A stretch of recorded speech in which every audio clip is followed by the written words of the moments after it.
जेतिकी पाखे आसुछि निर्वाचन सेतिकी चलचंचल होई उठुछि भद्रक निर्वाचन मंडलीर राजनैतिक वातावरण।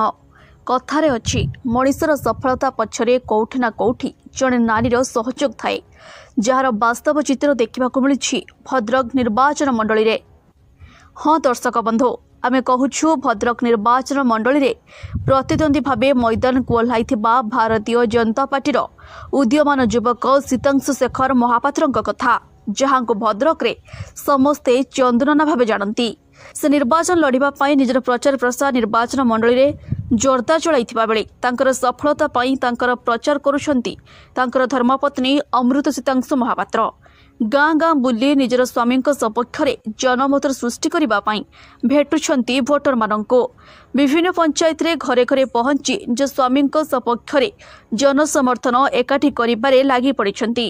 तेबे तांकर परिश्रम वृथा जीवनी, निश्चय से सफल हेबे बोली रखिछंती आशा।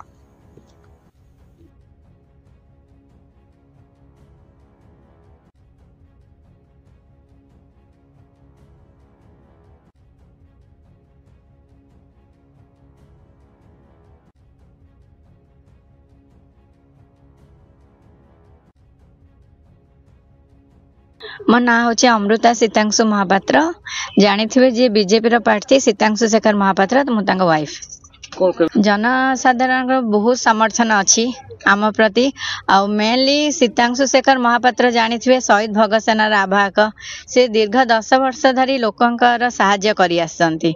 एटा गोटे प्लेटफॉर्म नना को मिली जे अधिक रु अधिक लोकंको साहाय्य करेंगे, से से राजनीति को ओह्लैछंती। मु देखुची मेनली गाँ एरिया रे महिला मानक जो जेकोसी सुविधा मिलवा कथा से सब सुविधा मिलनी। आमे एबे दयसिंह ग्राम रे अच्छु, सेठी देखुथिबे आपण सब घर घर का चाल घर। मोदी सरकार पाखु जे सब योजना आसीची अधा घरे पहुंची अधा घरे पहुंचनी। से माने पक्का घर देइचंदी, चाउल देइचंदी, उज्ज्वला योजना देइचंती, पानी देइचंती, सुकन्या योजना देइचंती, बहुत सारा योजना बनाइछि, किंतु लोक मानक पाखु पहुंचुनी। मेनली आमे सेथि पई राजरास्ता को ओल्हेछु तांको सठिक रास्ता रे नबो को को जिंस से माने पाइबार योग्य सेटा जणैया पई। मो माँ मानक जनाऊँ जोटा माने ठीक जोटा से माने पाइबार योग्य, से माने आगुरु जहा को भोट दे आसुचंदी से माने से सुविधा पाई पारि नाहांती।